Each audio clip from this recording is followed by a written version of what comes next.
What is going on, everybody? It is Craig and movie number 52 for the 2024 series. It is, as you see in the title, In a Violent Nature.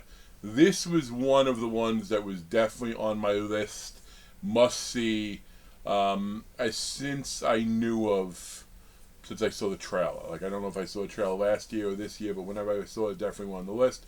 Wanted to see it. Wasn't going to pay $20 to see it, but I would rent it for $6, and that's what I was able to do this weekend.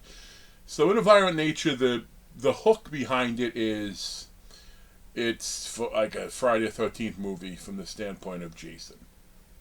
Not really. It's not even just from the standpoint of the killer, because from the standpoint of the killer, like, if that was always the case, we wouldn't have had some of the shots and some of the things we did. So, especially with the ending stuff, which I won't spoil necessarily for you because it is a new movie. But I will say this: there's not really much to spoil. There really isn't an ending, so to speak. But as far as what this movie did, great, is its kills were done very well.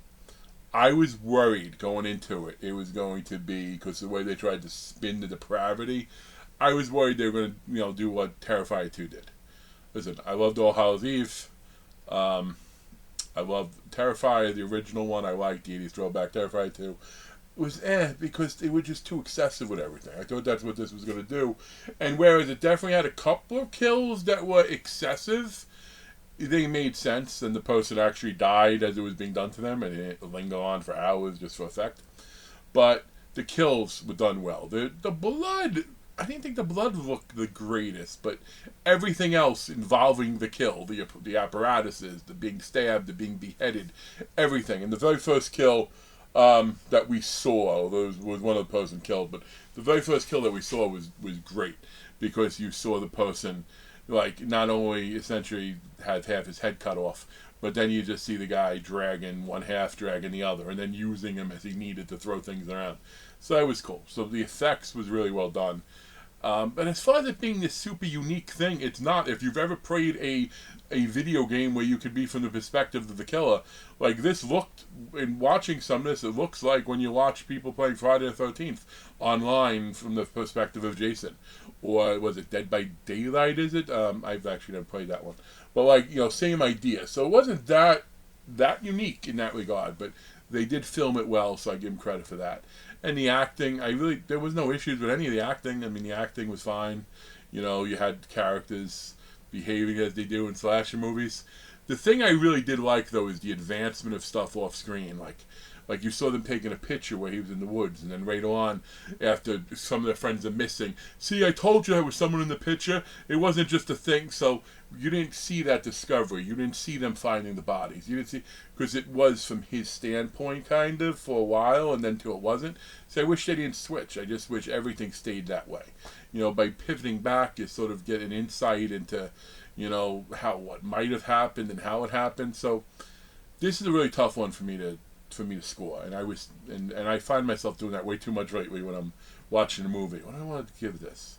And this is one where it's like my gut is like, oh, it was well done. It was well this. You got to be up there. You got to be, if I gave movie number 50 a 7. How could I not give this at least that? And I'm like, well, movie. Shinjugo is better to me, so that's why that gets a 7. This won't. This is honestly, it's gonna get. It's gonna get probably a 5.25 out of 10. It's worth watching.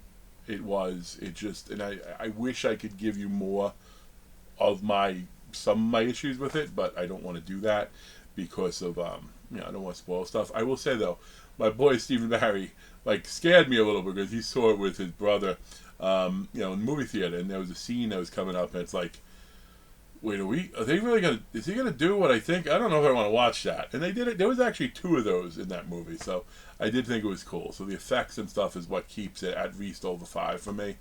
But a lot of the other stuff, I don't know. I'd be interested to see if they do a part 2, or if they take it and go the other way with it. Like part 2 is from the standpoint of the victims. Who knows? But anyway, folks, thanks for checking out the video This is number 52, so we're exactly where we need to be. 8 a month the rest away. We'll get to 100. And I will tell you, July is one where I'll definitely have more than 8. Because I will have at least 4 shark movies, because I can't help myself around this time of year. But I am also going to have Maxine, which I will see in the theater on Friday. I will also have Winnie the Pooh, Blood and Honey 2. And I might do watches. I'm not sure about that. I know I've had some people mention it to me, and I see things on both sides, but I don't know. Maybe when it's a lot more affordable to see. But anyway, thanks for checking out my videos as always. Any suggestions down below? Peace.